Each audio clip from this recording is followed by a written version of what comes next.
नमस्कार दोस्तों, welcome to Lokesh media house. Oxygen chamber में सोना, प्लास्टिक सर्जरीज का ऑब्सेशन, बच्चों के साथ गलत रिश्तों के इल्जाम और एक ऐसी मौत जिसे कुछ लोग प्लान्ड कहते हैं। क्या ये सब बस मीडिया के बनाए हुए तमाशे थे या फिर उनके पीछे कोई ऐसी साजिश थी जिसे कि दुनिया समझ ही नहीं पाई? एक शख्स जिसे दुनिया ने स्टेज पर भगवान की तरह पूजा, क्या वो अपनी जिंदगी में बस एक पपेट था? क्या स्पॉटलाइट के नीचे सिर्फ चमक थी या एक अंधेरा जो कि उसे धीरे धीरे खा गया? ये कहानी है उस इंसान की जिसका हर कदम डांस बन गया और हर सुर दुनिया के लिए एक एंथम। ये कहानी है किंग ऑफ पॉप की, कहानी है माइकल जैक्सन की। 29 अगस्त 1998 को इंडियाना के एक छोटे से शहर गैरी में पैदा हुए माइकल जैक्सन, जिनका नाम सुनते ही लगता है जैसे कोई सिनेमैटिक सीन चालू हो गया हो। स्पॉटलाइट ऑन, म्यूजिक बज रहा है और एक छोटा सा लड़का स्टेज पे धमाल मचा रहा है। काफी कम उम्र में ही माइकल ने अपने 5 भाइयों के साथ म्यूजिक वर्ल्ड में एंट्री मार ली थी, लेकिन असली कहानी तो तब शुरू हुई जब माइकल ने अपना सोलो करियर स्टार्ट किया, क्योंकि अब वक्त था इस सितारे को चमकाने का। और फिर काफी इंतजार के बाद आया साल 1982 का वो मोमेंट जिसके बाद माइकल के लिए सब कुछ बदल गया। एमजी का थ्रिलर एल्बम, ये कोई नॉर्मल एल्बम नहीं था बल्कि एक रेवोल्यूशन था। रिकॉर्ड्स टूट गए, ग्रैमी अवार्ड्स की बारिश हो गई और दुनिया ने कहा he is the king of pop. लेकिन ये टाइटल सिर्फ सक्सेस का क्राउन नहीं था, बल्कि एक ऐसा बोझ था जो कि स्पॉटलाइट के पीछे अंधेरा छुपा के रखा था। तो चलिए अब चलते हैं इस कहानी के उस हिस्से की ओर जहां चमक तो थी, लेकिन उस चमक के नीचे एक गहरी तन्हाई भी धड़क रही थी। थ्रिलर का वो जमाना जब माइकल जैक्सन का जादू पूरी दुनिया पर छाया हुआ था। एल्बम इतनी बड़ी हिट बनी कि आज तक कोई भी उसके करीब तक नहीं पहुंच पाया। बिली जीन की बीट इट का एटीट्यूड और थ्रिलर की स्पूकी वाइब, सब कुछ एकदम परफेक्ट था। उनकी म्यूजिक वीडियोस किसी छोटी फिल्म से कम नहीं लगते थे। 14 मिनट की थ्रिलर वीडियो जिसने सबको हिला कर रख दिया। एमजे ने म्यूजिक वीडियोस को एक नया स्टैंडर्ड पर पहुंचा दिया और उनका मून वॉक तो लिटरली दुनिया भर में वायरल हो गया। गली का लड़का हो या ग्लोबल सुपरस्टार, हर किसी ने एमजी को कॉपी करना चाहा। उन्होंने न सिर्फ म्यूजिक बल्कि डांस, फैशन और पूरे कल्चर को ही रीडिफाइन कर दिया। ब्लैक आर्टिस्ट के लिए एमटीवी जैसे प्लेटफॉर्म्स पे स्पेस बनाना, रेशियल बैरियर्स को तोड़ना, ये सब एमजे का ही कमाल था। लेकिन जितनी बड़ी सक्सेस मिली उतनी ही बड़ी प्रॉब्लम्स भी साथ में आ गई। फेम के साथ क्रिटिसिज्म, प्रेशर और कंपैरिजन भी बढ़ने लगे।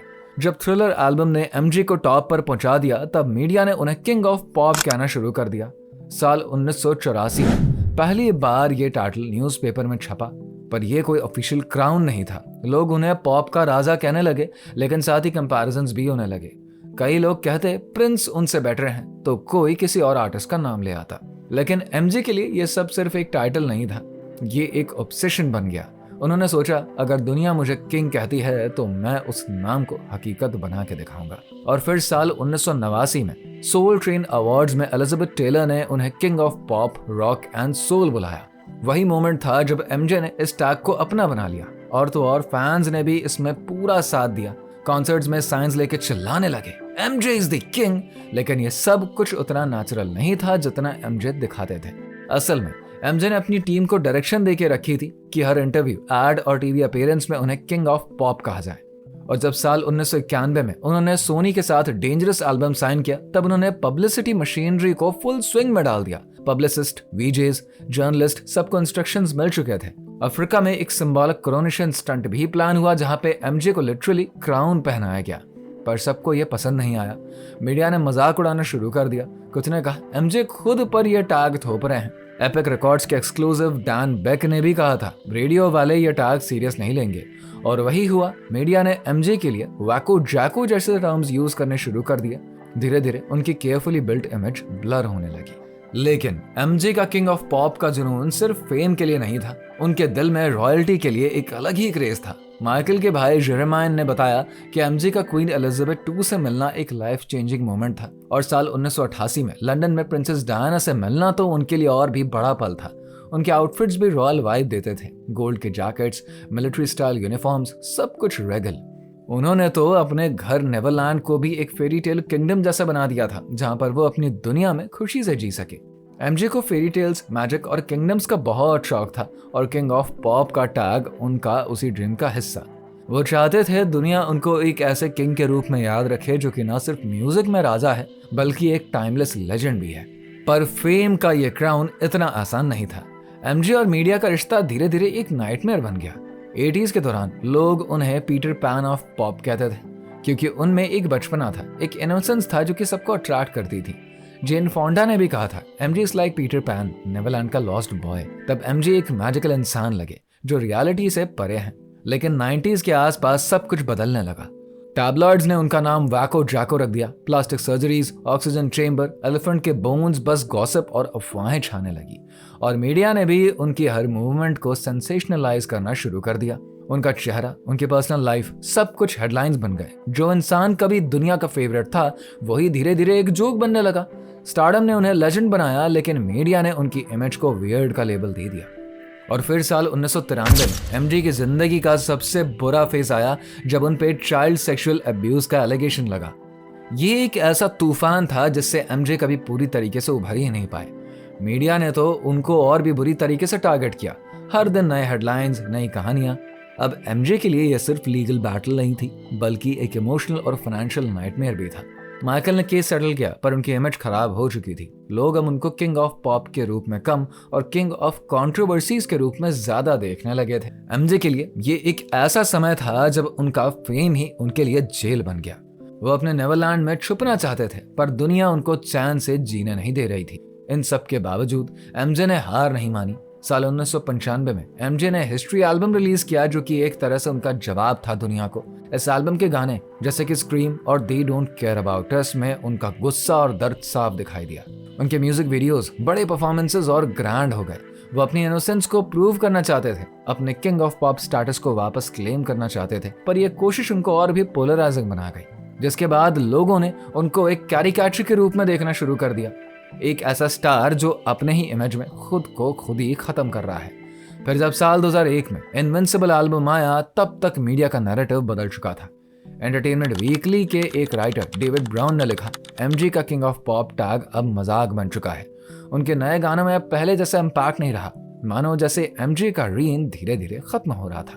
पर एमजे का असली दर्द ये था कि वो कभी एक नॉर्मल जिंदगी जी नहीं पाए। फेम ने उनके आसपास एक ऐसा गोल्डन केज बना दिया जहां पर सब कुछ था, नाम, पैसा, तालियां, पर कुछ नहीं था तो वो थी आजादी।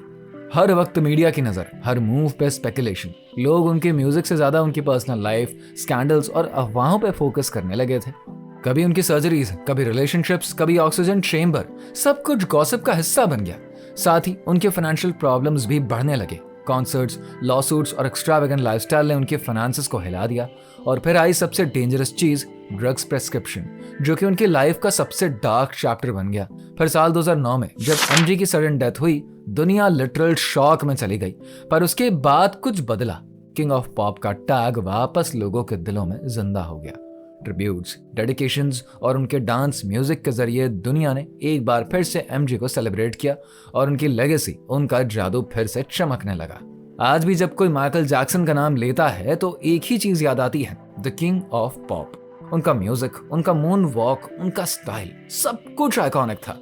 एमजे के गाने आज भी लोग यूट्यूब पे सुनते हैं। नए नए लोग उनको डिस्कवर कर रहे हैं, जैसे कि एमजे अभी भी जिंदा हो, Thriller, Beat It, Billie Jean. ये सिर्फ सॉन्ग्स नहीं, पॉप कल्चर के मॉन्यूमेंट बन चुके हैं। एमजे ने अपनी म्यूजिक और डांस से न सिर्फ दुनिया भर के परफॉर्मर्स को इंस्पायर किया बल्कि पूरी म्यूजिक इंडस्ट्री को एक नया शेप दे दिया। लेकिन इस पिक्चर का दूसरा पार्ट भी है जो कि अक्सर लोग भूल जाते हैं। एमजे सिर्फ एक सुपरस्टार नहीं थे, वो एक पैराडॉक्स थे। एक तरफ दुनिया का सबसे बड़ा आर्टिस्ट और दूसरी तरफ एक ऐसा इंसान जिनको उनके ही फेम ने अंदर ही अंदर खा लिया। जो आदमी वी आर दी वर्ल्ड जैसे गाने लिख सकता है, जिनका मिशन था दुनिया को बेटर बनाना, वही आदमी मीडिया के हेडलाइंस में सिर्फ स्कैंडल्स और अफवाहों के लिए छाया रहा। यह आयरनी नहीं तो और क्या है। उनकी डेथ का ऑफिशियल रीजन दिया गया प्रोपोफॉल ओवरडोज, लेकिन कॉन्स्पिरेसी थ्योरीज ने एक अलग ही कहानी सामने रखी। एमजे की बहन लाटोया जैक्सन ने क्लेम किया था कि उनके भाई को जानबूझकर मरवाया गया। उनके आसपास के कुछ लोग, खास करके बिजनेस एडवाइजर्स और पर्सनल डॉक्टर, उन पर कॉन्सर्ट्स के लिए इतना मेंटल प्रेशर डाल रहे थे ताकि वो टूट जाए। फैंस का भी मानना है कि एमजे के पास बीटल्स जैसी प्राइसलेस म्यूजिक राइट्स थे और उन राइट्स पर कब्जा करने के लिए बड़े कॉर्पोरेट इंटरेस्ट एक्टिव थे। उनके डॉक्टर कॉनराड मुरे को कोर्ट ने इनवॉलंटरी मैनस्लॉटर का दोषी तो माना, लेकिन मर्डर का नहीं। पर सवाल वही था, क्या ये सिर्फ लापरवाही थी या फिर कोई सोची समझी चाल? कई लोग मानते हैं कि एमजे एक इंसान नहीं, एक प्रोडक्ट बन चुके थे जिनका इस्तेमाल उनकी आखिरी सांस तक होता रहा। फेम का जो क्राउन उन्होंने पहना वही उनका बोझ बन गया। जितने बड़े वो बने उतने ही अकेले भी हो गए। उनकी जिंदगी में हर तरफ सिर्फ प्रेशर था, स्टेज का, मीडिया का और दुनिया के एक्सपेक्टेशंस का।